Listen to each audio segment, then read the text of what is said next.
At Progressive, we know there's nothing like the feeling of riding your motorcycle with your buddies on the open road. It's a potent cocktail of thrills, laughter, and pure adrenaline. A feeling that would be impossible to recreate on the radio. Until now. Hit it, sound effects guy. I'm real proud of you, son.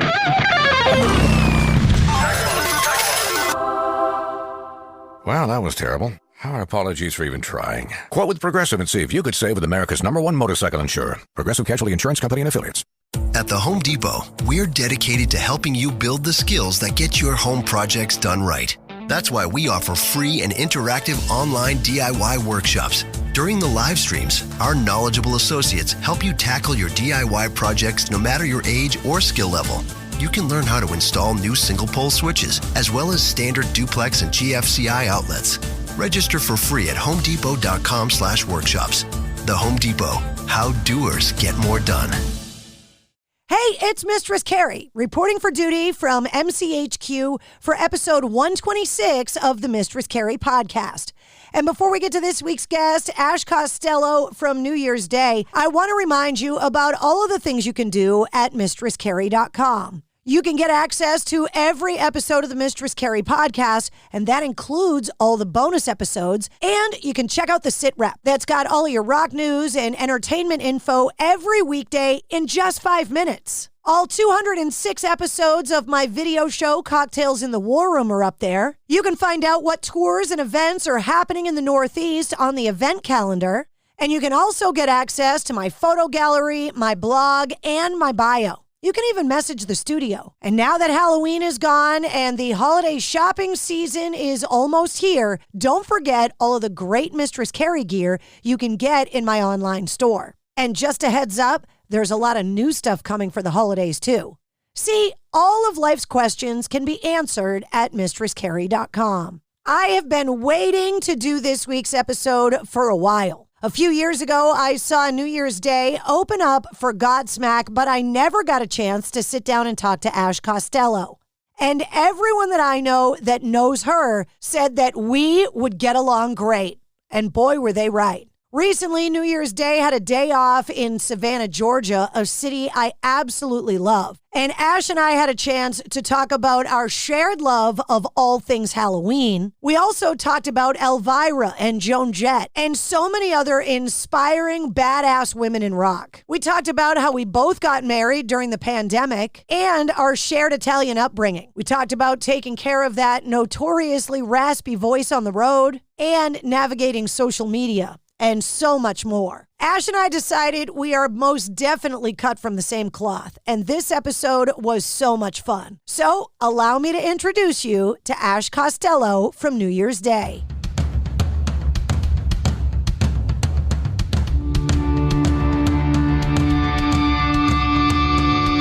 Hey, what's up? This is Sully from Godsmack. Strap on those boots, baby, because you are now in the trenches of the war room with the one and only Mistress Carrie right here on the Mistress Carrie podcast. What's up? This is Joe Rogan, and you're listening to Mistress Carrie. Her hair so lovely, pretty eyes. Hey, this is Brent from Shinedown, and you're listening to Mistress Carrie. Hey, Carrie, go put your bra on, girl. Hey, this is Steven Tyler, and you be listening to the baddest bitch in Boston, Mistress Carrie. What's up? This is Aaron from Stain, and you're listening to Mistress Carrie. Hi, everybody. This is Dave Grohl from the Foo Fighters, and you're listening to the one, the only Mistress Carrie. Hey, this is David from the band Disturbed, and you're listening to the baddest bitch in Boston, Mistress Carrie. Hi, Bruce Dickinson here from Iron Maiden. Yes, indeed, Miss Whiplash herself, Mistress Carrie, is here to unchain your brain. Hi, this is Flea from the Red Hot Chili Peppers. You're listening to Mistress Carrie. This is Dennis Leary. You are listening to my favorite, Mistress Carrie. Hey, this is Corey from Stone Sour, and you're listening to, you have the privilege of listening to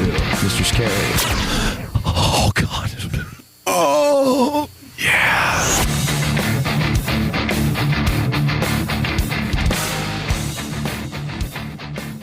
Hello, Ash. Hi. How are you? How are you? I'm doing so good. I'm on tour right now. I'm coming to you live from Savannah, Georgia. Hello. Love Savannah. I've definitely toured here before, but I've never gone into the town, and today's a day off. So as soon as we're done, I get to go explore Savannah for the first time. I'm so excited. I went there in the mid-90s, and I loved like the old spookiness of the town, like the little neighborhoods and all of that. It's so cool. And then while I was there, I was out with a bunch of friends and we were kind of drunk, shockingly, and staggering around because it's a great party town. As I aim to be tonight. So, and they were like, they were like, we don't know why, but they just finished filming a movie here, and like Tom Hanks just kept sitting on this bench, and we don't know why. And I was like, oh, I'm going to sit on this bench. And then when the movie comes out, I'll be like, oh, I sat on that bench. And then Forrest Gump came out, and I was like, I sat on that bench. Yeah, I didn't know that they filmed it here. That's where the bench was, where he was waiting for the bus, was in Savannah.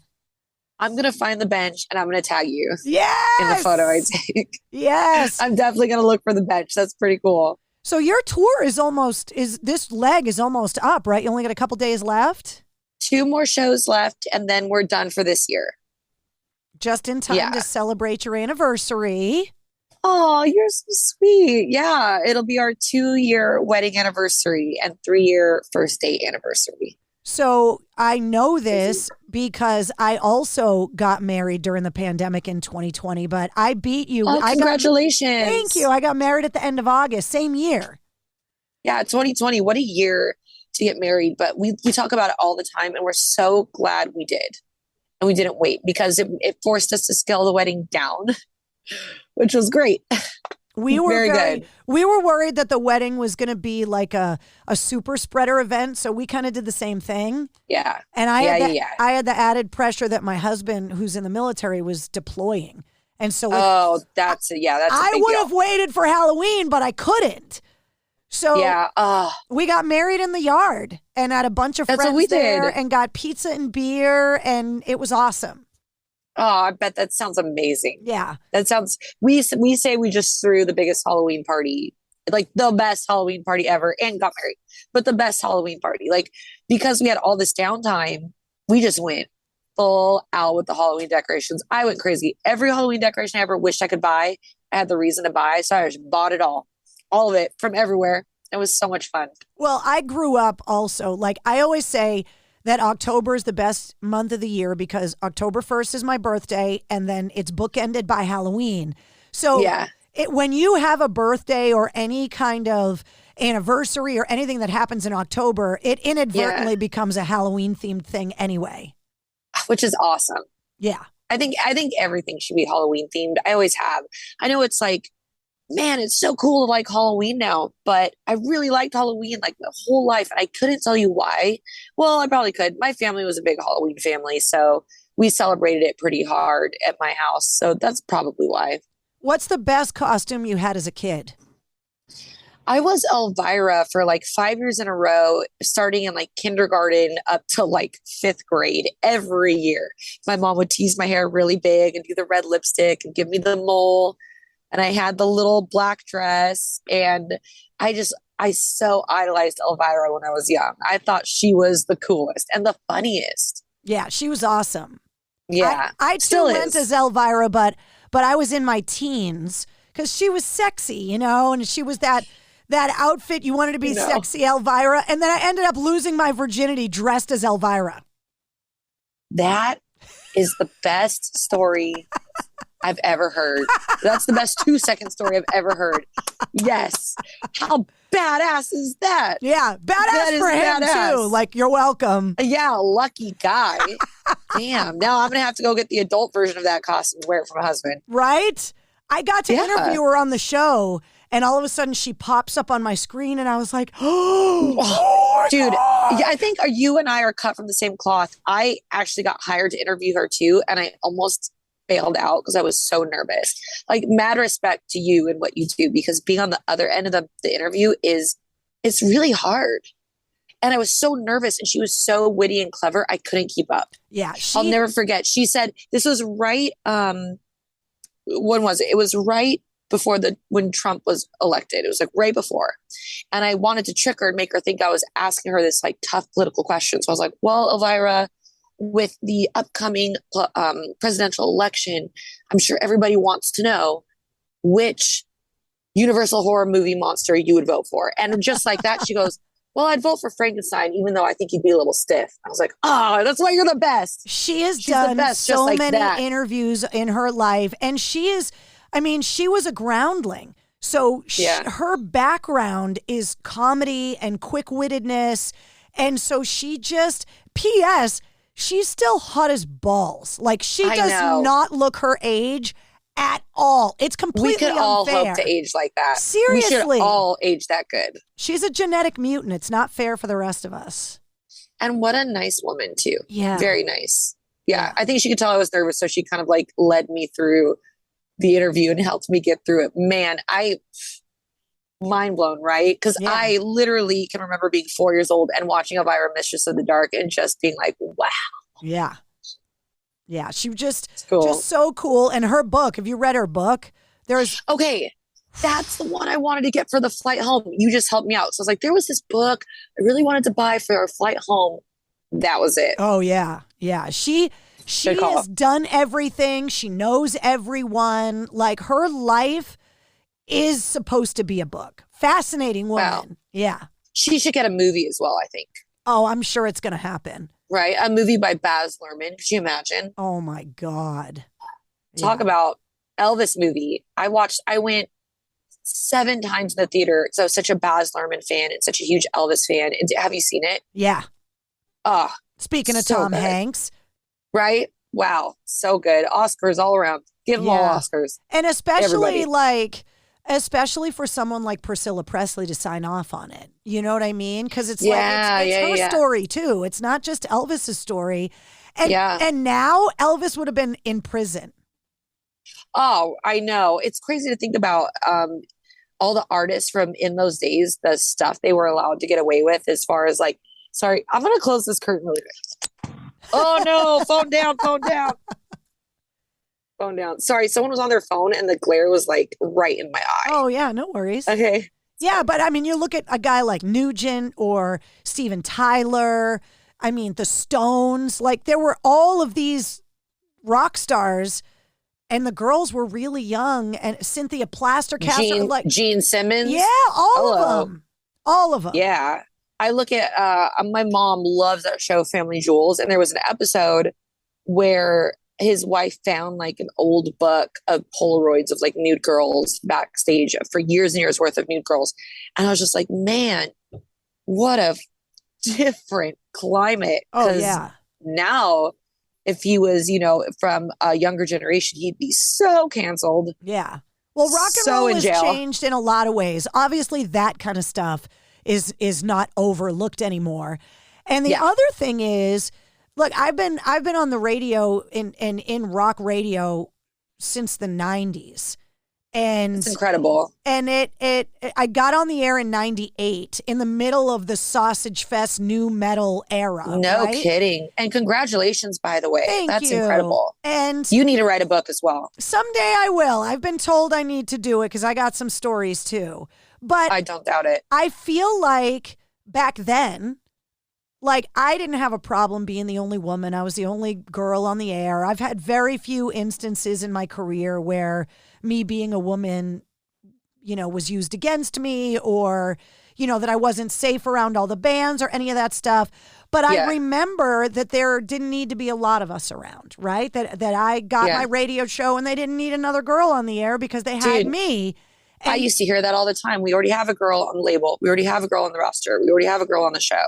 So now that's what I wanted to talk to you about.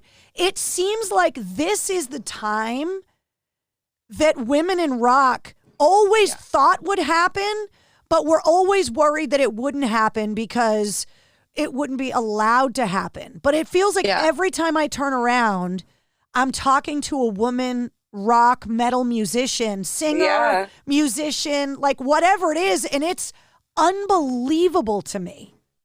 And you know what I think about a lot, like really often this thought crosses my mind is I look at currently, of course, the women who are out right now, Dorothy, Lilith Czar, Maria Brink, Taylor Momsen, Lizzie Hill.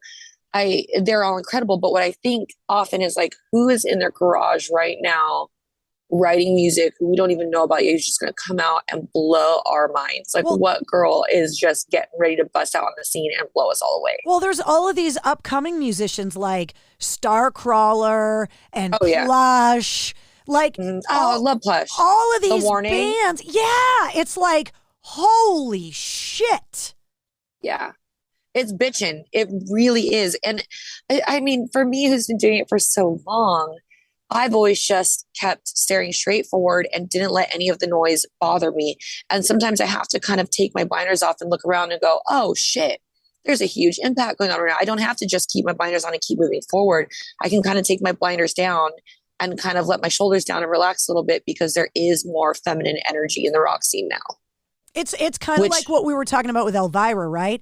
She was gorgeous, but had she not been smart and witty, she would never have lasted as long as she did. Yeah. And I think with women in rock, because there are plenty of examples. I mean, you go back to the Queen, Aretha, and beyond. There are so many examples of women that paved this road. Tina Turner, who's one of my favorites. Absolutely. 100%. She was rock and roll. Yes. Without a doubt. Yeah. Absolutely. But it had to be good. Like the women that paved that way had to be not even good. They had to be great. And women have to wear so many hats. I mean, the amount of hats I piled on my head is just absolutely incredible. And that's not just me. That's every woman. You have to be your songwriter. You have to be your vocal coach. You have to be your publicist. You have to be your therapist. You have to be your number one fan club. You have to be your marketing team. All the things you have to be just to be able to keep your head above water is absolutely impressive. Especially now, going back to the old days of rock and roll. Like, can you imagine if there was TikTok and Twitter? No. With the Stones or the Beatles? No. Or the Runaways? Yeah. Could you imagine? Actually, I would so subscribe to their Instagram subscription 100%. without a doubt. Yes. Yeah. I mean, talk about stories to tell.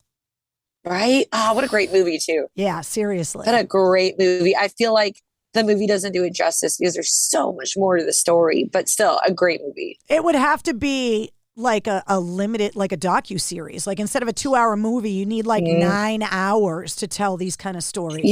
Side note, I was such a huge fan of the Runaways and Joan Jett growing up that I weaseled my way into being an extra on set just so I could maybe meet Joan Jett, which I did. I got to see her work and I got to see her lead with the director, and I got to be on set for 3 days for just being an extra in the background. She's amazing. So cool. She's the first rock star that I met in like the first month of my radio internship in the summer of 91. And you need to write a book, please. She walked into the radio station, and I'm a freshman in college, like at this big rock station, but like she walks in, white wife beater, no bra, nipples, not giving a fuck, and I was like, and all I could think is, she's so short. I couldn't believe how short she was, because to me, she's really short. She was like 10 feet tall. Larger than life. Yeah. Yeah, which is a good sign. Yeah. I always take that as a huge compliment. In fact, just last night, someone was like, don't take offense to this, but you're a lot shorter than I thought. But on stage, you look like so tall. And I get that all the time. It's such a compliment because I want to be larger than life. Yeah. Who doesn't? Oh, cool. Be like Joan Jett. The list You're of You're inspiring me to wear a white wife beater without a bra. Fuck it. I think just out there. Like, who gives a fuck? But next radio interview, I'm going in like that. And I'm going to... I report back the look on their face. Yeah. And the women in the office will either be horrified and clutching their pearls, or they'll be like I was, where I was like... Or they'll be like, respect. Yeah. Like for me, like I was an 18-year-old girl, and seeing this iconic woman in a man's world just taking ownership of all of it and not giving a fuck. Like that had, looking back, I didn't realize what a huge impact that moment had on me until I was much older. Yeah, that makes sense. And realize how ballsy it was, and what a badass she is to have been able to navigate this business for so long. Yeah. And I mean, the way she came out when Ted Nugent was pissed that she was in like the top 100 guitarist list in Rolling Stone, and he was like, what? Like, and she like just went after him. And I was like, I love that. Oh, shit. I wonder, I'm sure a short Google could find that, but I want to know exactly what she said. Like exactly. I feel like me personally and where I'm at in my career right now, I need to hear it. So you gave me a good thing to go Google and get some inspiration. Yeah, she definitely went back into his career and pulled out some stuff. I think she brought up the draft dodging stuff and whatever. Like she went right for the jugular, and I was like, neither here nor there right now because he's not a female. But I do have respect for Ronnie Radke, who is one of the few musicians I see who really stands up for himself. Yeah, it's a really hard thing to do. It is because everything you say can be taken the wrong way and twisted. And I have so much respect for Joan Jett and other artists that feel like they can stand up and speak their mind and put people in their place. I love that. I think it's a little bit easier. Like when you're, I mean, no disrespect to the Blackhearts, but like it's you, right? Yeah. I think if someone in your band gets outspoken, they also have the other members' careers in their hand too. And so it makes it really hard because it's like, like a guy like Ronnie Radke, who I had on the show, like he's not short on opinion. Yeah. But all the other guys in Falling in Reverse have got to be on that train, hooked wagon to him and ready to ride the ride because, if you're going to be opinionated and get behind a microphone and say what you feel. Yeah, you have to think about your band members, your team, your record label, everybody that you represent. Yeah. And make sure that you're handling it correctly, which is tough to navigate. Yeah. Because I'm Italian. So when someone says something to me, I want to pop off. Pop off. That's why you and I are friends. Me too. Yeah. That's why we're cut from the same cloth because you immediately want to just drop the gloves and start throwing punches. Oh, go for the jugular. Your temperature just goes. Like I don't start fights. That's what I tell everybody. I don't start fights, but I will finish a motherfucker. Finish up. Yes. Yes, I say that too, but I have to be picky about which ones I finish because I have had a few talkings too about like, you don't need to respond. Like, I know I don't, you're right. Don't read the comments. Because think about it. Would you see Lizzie responding like very, very rarely? And you need to be able to rise above it. But as just a fellow human being, you have every right to stand up for yourself, just like anyone else does. Think about it this way. There's more to think about. Would rumors have come out if Stevie Nicks and Christine McVie read the comments? Right? Good. You know what I mean? Like, really good point. Like what would have happened if the Wilson sisters were reading fucking tweets that they got tagged in? You're right. Yeah, you're so right. And even back then it was hard with the press and whatever that those women, again, like we were talking about, that paved the way. Like they had their share of shit. Oh, I'm sure, yeah. But the noise now that everybody is exposed to, never mind just women in rock and roll, but just people in general, it's like, and it's hard to not read the comments. It makes you wonder, though, who would have read the comments? Wait, if there had been social media back in the day, like would Stevie Nicks have been on there replying or tweeting, like Moon's full tonight, feeling crazy tweet? Like, what would she have been saying? And it's very interesting to think back in the day of who would have been the Ronnie Radke back in the day, Yeah. Exactly. Well, it's interesting. Back when you were young, so I have a theory about music. Anybody that listens to the show has heard me say it a lot. There's two genres of your musical life. There's the music, the soundtrack of your childhood that you get exposed to, parents, older siblings, cool uncle, whoever. Yeah. And then there's cool something uncle. You discover. There's always the cool uncle. The cool uncle is always I had the cool uncle. See? Yeah. And then you hear something and you take that independent step and go, wait, this is mine. I like this. So what was the soundtrack to your childhood growing up?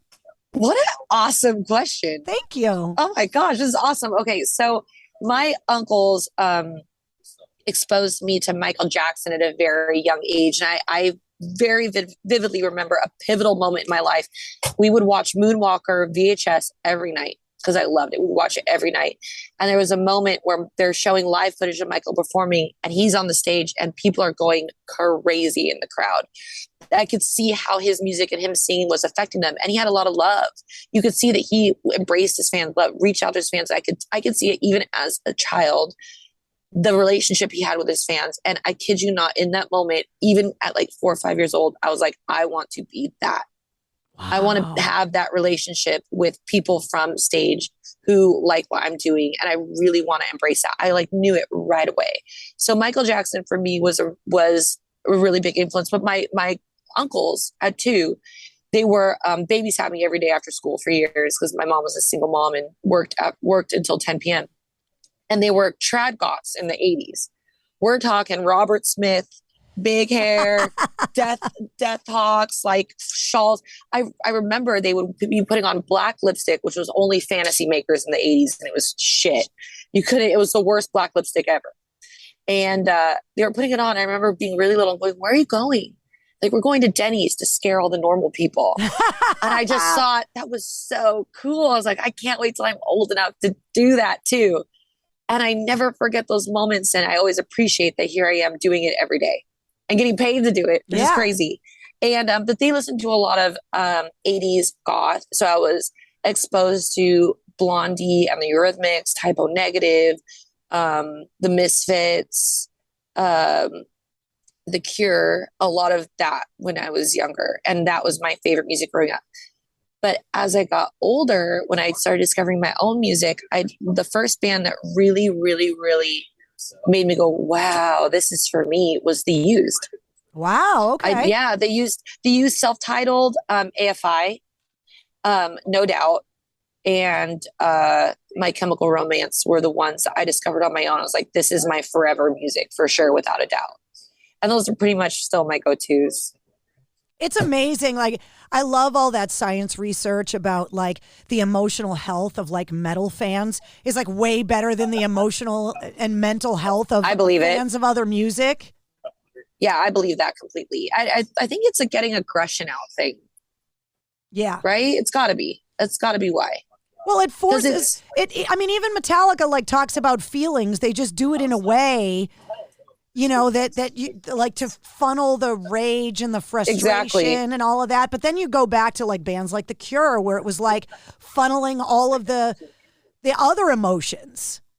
Dude, now that you mentioned it, My Chemical Romance and The Used and No Doubt was definitely that for me, because I discovered No Doubt in my like emo sad girl teen phase, and Return of Saturn came out, which is a very melancholy, sad album for No Doubt, and it just completely spoke to me at that age. Same thing with The Used. Pretty much every song on their self-titled debut CD was everything for me. And then at a very young age, very, very young age, my dad got me my first CD, 2 CDs actually, from Tower Records when I was like 10. And it was Alanis Morissette, Jagged Little Pill, and Muse Showbiz. Wow. And those, yeah, right? Random. Because I was a kid. I picked them off of the cover. That's what, yeah, back when you got music based on the artwork. Yeah, I remember seeing the Godsmack album too when I was younger with the girl's face on it, and I thought she would be the singer. And I got the album because I really like was drawn to this girl on the cover, and then I heard the guy's voice. Sully. No. And I heard the guy's voice, and like 9-year-old me was like, trash, hate it. Because I wanted it to be the girl so bad because I thought she looked so cool. I think that's the first time I saw you guys live. You opened up for Godsmack, and I think that's where I saw you the first time because they were hometown heroes here. They were really nice to us, by the way. On the last show, he bought me this huge bouquet of roses that were half black and half red. Oh, really? How cool is that? See, it's the Italian with this lovely thing. note. Oh, that's I know, nice. the Italians stick together. Right? Yeah, bonded on that right away, of course, because I'll tell anybody I'm Italian who's willing to listen, ever, at all. My husband always says, you're American. I'm like, I know, but you don't get the genes are strong. No, nay. If you were raised in an Italian household, I don't care. That's your heritage. Also, I did my 23andMe. Have you ever done that? I haven't done it yet, but I Oh, totally do it. It just, I like held up, I was like, see, and it was like 49.9% Sicilian. I was like, that's right, half, baby. My sister and I did the genealogy tracing stuff during COVID. I've been wanting to do that. And like my dad's half is the immigrant half. Yeah, mine too. My mom's half, we traced family back, and we're trying to find when they got here. Cool. We have a female relative that died in Plymouth in 1630. So holy crap! Wow. So we don't know You're when they got inspiring me here. to do it. You're inspiring me to do it. Like we had a relative that fought with George Washington in Boston. And we're like, that's insane. Yeah. So we're like, it's really, really fascinating and something that like, it is kind of cool to see. I found a relative that's 6 generations back from me. So she's what, my great, great, great, great grandmother who has my name and looked exactly like me when I was a kid. Spooky. And when I got named, like my mom didn't know there was another Carrie in the family 5 generations before. She just named me that because of the Holly song. I don't believe in coincidences. You know, I think your ancestors are always looking over you and guiding you. And there's definitely no coincidence. Your ancestor, I'm sure if you had your psychic read by a medium, I'm sure they would tell you that you have ancestral protection around you or something. Something, yeah, for sure. Wild, right? So do you have musicians in the family? Where'd the musical stuff come from? I came from a musical theater family. Oh, okay. So no musicians at all. There were no songwriters, no instrument playing whatsoever. But my 2 uncles were musical theater kids. And so I grew up watching them do plays and stuff. And that's where the singing picked up for me. And my grandma put me in singing at like 4 years old, probably. Like I was on stage at 4 or 5 performing. That's why the stage feels so comfortable for me. It's very comfortable. It always has been. I get nervous for like big crowds, but the stage, totally normal. Always has been. In fact, like I just remembered this memory came to me the other day. My uncles were performing in the Damn Yankees. It was like a high school play. But to me as a little kid at this high school auditorium felt like it was, could have been Madison Square Garden to me. And I wanted to be in the play so bad. But I was just a little kid. And they go, well, why don't you go up to the director and just ask him to be in the play? And that was an important moment for me because I did. I went up and I sat on the director's lap and I said, can I be in the play? And they gave me a baseball uniform and put me in the back as an extra. But that really, because I was just thinking, I go out. I've never been afraid to just ask for things. Just go right to the magazine and ask to be featured. That was big back then, too, for a girl to be told to empower herself. That's huge. Yeah. I think it was my uncle who told me to do that. And it really set the tone. And it just came to me the other day. But yeah, being around musical theater was a big part of ending up being a performer. I always knew I wanted to sing. I just didn't know what that meant. And I didn't realize it meant I wanted to be a musician and be in a band until I was probably 12, 13 years old when I started discovering music on my own. Did you start writing songs back then too? I did. They're horrible. Yeah, so bad. What's the first song you ever wrote? I can't remember now. My mom still has my journals. We still go back and laugh at the old band names and like album covers I drew way back when. There was like one band name that sticks out in my mind. We still laugh about. It was called Monster Grass. I don't know why. I just thought it was really cool when I was like 10. And my mom found the first CD I ever recorded in like my friend's garage and got it and gave it to my husband for Christmas last year. And we all listened to it. And I was legitimately so embarrassed deep down to my bones. I had to shut it off because there was a song I wrote about how I didn't want to go to school and I just wanted to play video games all day. And it's just like the worst song you've ever heard. I was like 13. I found my radio. I don't know. That was my biggest problem when I was 13 years old. I found my radio demo when I was an intern and trying to get on the air. And I go back and listen to it now. And it's like, I can't get through it. It's so cringe. P.S. Like my voice, because it gets used so much doing what I do now, is like 4 octaves lower than it used to be. I sound like a fucking chipmunk back then with the demo. And I'm like, oh my God, who is that? Wild, right? Yeah. The cringe fest is real. Yeah.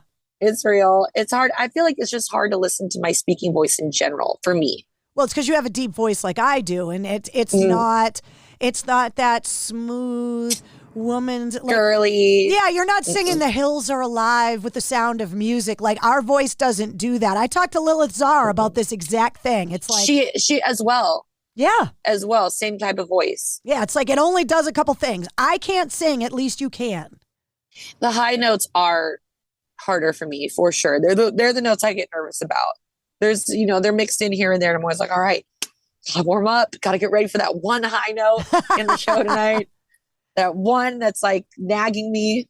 How do you take care of your voice on the road? Like I'm kind of sick right now, not COVID or anything, but like I have a head cold and you can hear it in my voice. So how do you deal with that when you're out on the road? A lot of rest first and foremost. I sleep late because I go to bed late because of playing shows. So I sleep till like 1, 2 p.m., which I hate.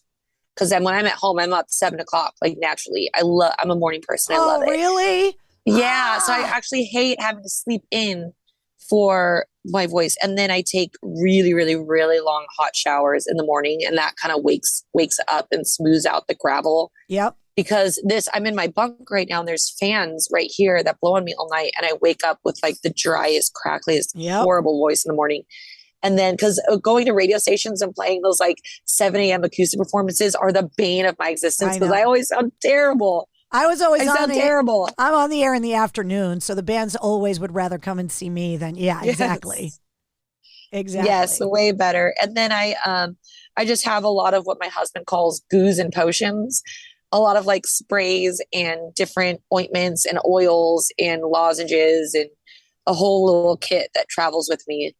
Lilith told me she was going to make me one because she's like, you got to protect that voice too. Yeah, it's very helpful. Although I feel like you have the most fantastic radio voice. Don't change a thing. But to take care of it, throat coat. There's certain, there's vocal zone lozenges I use that taste like garbage, but they really work. And some sprays that aren't the best tasting, but they help out a lot. Kind of like right after this, I'll go do this one spray that's a mixture of honey and ginger, and it sprays directly into the back of your throat, and it helps so much. Like a lot of singers have talked to me about the damage that talking does to it. And, obviously I'm in the business of talking for a living. And when I want to talk to artists, and I always wondered why people like Miles Kennedy, don't do a lot of interviews. And then during the pandemic, I had a chance to really sit down with him and talk about stuff. And he talked to me about it, that he's like, I can't be out on the road hitting those notes every night and then spending all day talking. He's like, I won't last. Even the best, most trained singers, have to rest their voice because it's a human body. It's not like we can change the strings on our vocal cords or retune it or get a new vocal cord replacement. Like it really has to be very carefully taken care of. And no one's immune to vocal wear and tear. Nobody. No one's immune to it. Especially when you're on the road for a long time. I have to tell the boys often, like, today's a no talking day. Don't talk to me. Sorry. Yeah. And it sucks. But you got to do it. Sometimes it's kind of nice. Yeah. A little bit. I think my husband would like me to have more no talking days. Yeah. And I'm like, I'm sure they like it too. I do this for a living. This is what I do. I talk all day. Yeah. So I know. You've been out on the road a lot this year, finally, after everybody had to take a break from touring. So it was nice to get back out on the road. What were you doing besides getting married and being blissfully in love? Besides music that you kind of kept yourself occupied with because you were stuck at home for so long? Well, I knew I was going to be moving. So I spent a lot of time cleaning out things I didn't need anymore, getting rid of old furniture. And I'm a clothes hoarder. Oh. Like I have clothes from high school. I still have all my prom dresses and things like that. And so I was kind of cycling it out, getting rid of all that stuff and just kind of preparing for our move. And spending time with my mom. My mom's older and I missed a lot of birthdays and funerals and weddings and Thanksgivings because I've toured for so long, for so many years. So I just spent time at home with my family. It was a hard COVID for me. My dad passed like the first couple months of COVID and it really scared me and my husband. So we were like, let's just not push ourselves to get back to work and just spend time with family as much as we can and enjoy it. We're going to have a wave of amazing new music. Like you guys have a new record coming out next year. It's going to be an amazing couple years because you guys were all locked down for so long. And now all these amazing albums are going to come out because of it. Yeah. And I have to go finish ours, put the finishing touches on it right after this tour ends. So I'm going to get back into the studio with Scott Stevens and Mitch Marlowe, who are just the most incredible producers. They've had #1 songs with Lil Azar and Dorothy and Maria Brink and Lizzie Hale. And I'm so honored and so blessed and so lucky. And I just can't wait to be back in like the presence of them. And then then the holidays come and whatever. Do you have like, especially because you're Italian, like, do you have the Italian traditions? Like, what are you doing for the holidays? Oh, I don't get to do the Italian traditions anymore because everyone's passed away and my dad has passed away, and that was all my dad's side. And I sadly don't have any connection now, but growing up, we did the huge Italian holidays. You know, we had all the fish, the squid, all the different types of pasta. We had the deep fried anchovy balls. I mean, all of the like traditional Sicilian stuff, and all the like the wedding cookies and the jelly cookies and the almond cookies. And it was like food. Yep. And, you know, playing poker all night long and people falling asleep everywhere, you know, five people to a bed, people on the floor, people on the couch. And, now it's time for me to find my own way of it. Yeah. And bringing in some mine and my husband's traditions now. And so I'm actually, now that you mention it, I'm thinking about it, I'm actually really excited to see like what I'm going to take away from it and show my new family and show, you know, eventually our kids and what I'll carry on. I make those frosted anise cookies with the sprinkles. Yeah, we call those the wedding cookies. Right? They're the ones that are like really kind of dry for some people, but they've got powdered sugar. Or are you talking about different ones? The ones that have the icing with the rainbow colored little ball sprinkles that are really like anise flavored. Yes. I know exactly what you're talking about. Well, I make those from scratch only around the holidays. Oh man, hell yeah. And I will send you some because you need a little of that old Italian tradition in your life. Even if you're going to start new ones, you got to have a little bit of the throwback in there. Yes, and I make a really mean cherry almond cookie. Remember those? Yeah. It had like the maraschino cherry in the middle. It was like an almond macaroon kind of thing. Yes, exactly. So good. Well, still perfecting the wedding cookie. Little dry. Yeah, those are tough, and pizzelles are tough because they always fucking fall apart when you try to pull them out of the waffle machine. They like right. Getting them perfect with all the nice design. Nope. Yeah, they're hard. Here. Not gonna happen. You just got to eat. I haven't even tried to tackle that. Or like making cannolis, like the shells. You get one good one. I've never tried to make a cannoli. I've never tried. No, I haven't ever made a cannoli. I will eat the cannolis. I grew up in my grandfather's bakery, so I'm 5th generation Sicilian baker. So that's like, yeah. My gosh, that's awesome. Natali would be very proud of my cookies now. That's my grandfather. Yeah. Oh, that's really awesome. They're yummy, but it's all a pain in the ass. So I only do it around Christmas. You know, one of my bucket list things is something I kind of wish I took up gardening over the pandemic. But one of the things I want to do, I've never made my own pasta. Really? Never made my own pasta. I'd really like to learn. I know how to make my own pizza dough. Yeah. But not my own pasta. Pasta's not hard. And if you got a garden, throw some tomato plants out there. You can make sauce. I jar my own tomato sauce and give it as gifts. Yeah. Where do you live? I'm coming over for You just got to Thanksgiving. come to Boston. There's tons of Italians out here. Oh my gosh. You know, that's where my husband, he goes, if we could afford it, that's where we would move. It's Boston. Really? Oh yeah. You would he love loves it at this Boston. time of year. Salem right now is psychotic. You're telling me. I know.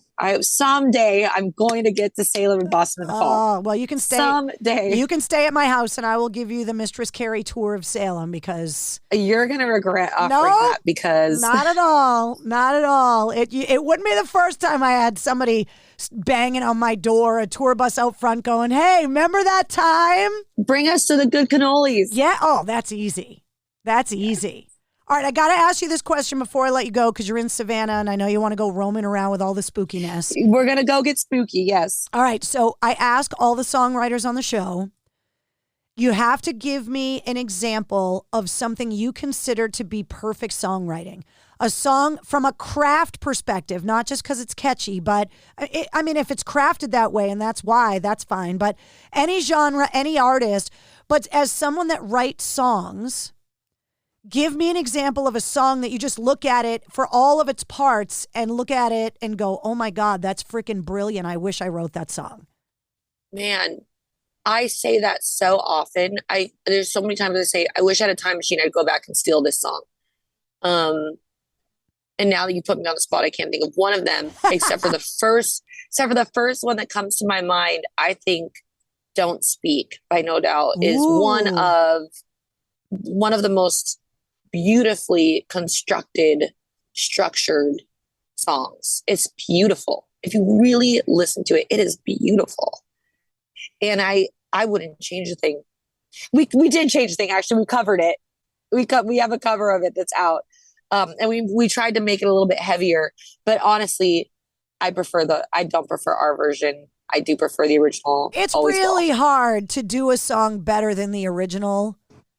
Yeah. Like Johnny Cash is right there with 9 Inch Nails with Hurt. Like that's the best example to me of a song where someone covered it. And even Trent Reznor says like Johnny Cash's version is so good. But like, you can have like Aerosmith made Come Together famous all over again, but it's not better than the Beatles version. Like, but it's really good.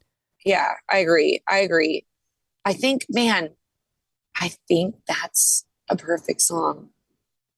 I think that's a perfect song. Which the one? Progression right before the chorus. Which one? Come Don't Together? Speak. Oh, Don't Speak. Yeah. I do. I'm putting officially. All right, I choose Don't Speak. Done. Well, I think you are going to absolutely love Savannah. I had an absolute blast. I had this big gay black guy named Earl who got me drunk on Zima and staggered around Savannah with me. That's who showed me around. I love every detail of that 2-second story. And it kept getting better and better as you were talking. And that was what everybody called him, Big Gay Earl. Like that's why I can't forget his name. What a good name. Right? And tell me he wore overalls. I don't remember him wearing overalls, but it was almost perfect. We did get trapped in a torrential downpour in Savannah because that happens where it's like totally nice and then it's like Amazon rainforest pouring. Really? Yeah. It's hopefully that doesn't happen tonight. It's anywhere like raining so hard that like you couldn't see in front of your face, but it's so beautiful. And Midnight in the Garden of Good and Evil. Wait. You've seen that movie, right? No. The Kevin Spacey movie, Midnight in the Garden of Good and Evil? I have not seen that. Okay. Watch that movie because it's all about how weird Savannah is. From a spooky kind of mystical. Yeah.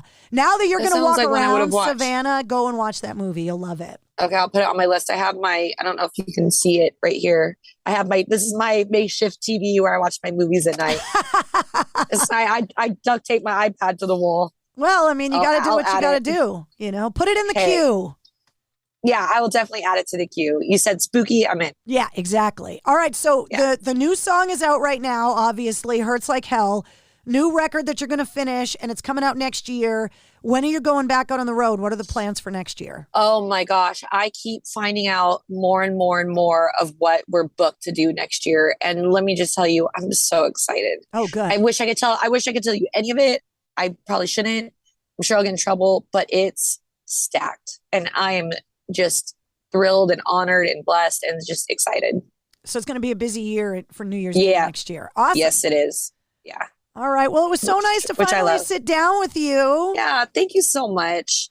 Like I said, I had seen you guys live, but you and I never got a chance to chat. So I'm glad we got a chance. I'm so glad we did. And I'll give you the Mistress Carrie tour when you come to Boston next, which I'm hoping is going to be part of all of those plans next year. Now I have a book I got to buy. I've got food I have to eat. And now I've got a movie I need to watch. Yep.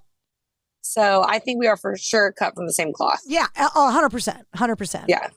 All right. We'll see you soon. So lovely to talk to you. You too. I'll talk to you soon. Enjoy Savannah. Thank you. Have a good night. There she is, the one and only Ash Costello from New Year's Day. I wonder if she found the Forrest Gump bench in Savannah. Now I just got to get her address so I can send her those cookies at Christmas. If you check out the show notes of this episode, you're going to find a lot of links. You'll find all of the New Year's Day links. You'll find all of Ash Costello's links. You'll find all of my links as well, and the link to this episode's corresponding playlist. This playlist rocks. I make a playlist for every full-length episode of the Mistress Carrie podcast, and it always features the music from my guest and all the music that we referenced in the interview. And this playlist has a ton of music in it, especially all of the badass bitches. If you liked what you heard, don't forget to like, follow, and subscribe to the Mistress Carrie podcast. New full-length episodes come out every Wednesday. Plus, every weekday, you get the Sit Rep. The Situation Report runs down all of your rock news and entertainment headlines in 5 minutes. Join me live every Tuesday night at 8:30 Eastern on my Facebook page for my video show, Cocktails in the War Room. Keep your eyes on the online store at mistresscarrie.com because there's new stuff coming for the holidays. The Mistress Carrie Podcast, a proud member of the Pantheon Podcast Network. Progressive is America's #1 motorcycle insurer, so we understand motorcycles. No, really, we have a bike translator. Okay, so this bike says she is struggling with her place in the motorcycle community. Well, she says she hasn't peaked yet, but she's having a little epiphany, okay? Oh, that maybe life itself is the peak. Interesting. In my experience, I found that... Oh, so I just translate. Not allowed to have opinions.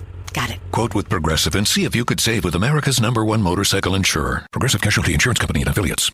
At the Home Depot, we're dedicated to helping you build the skills that get your home projects done right.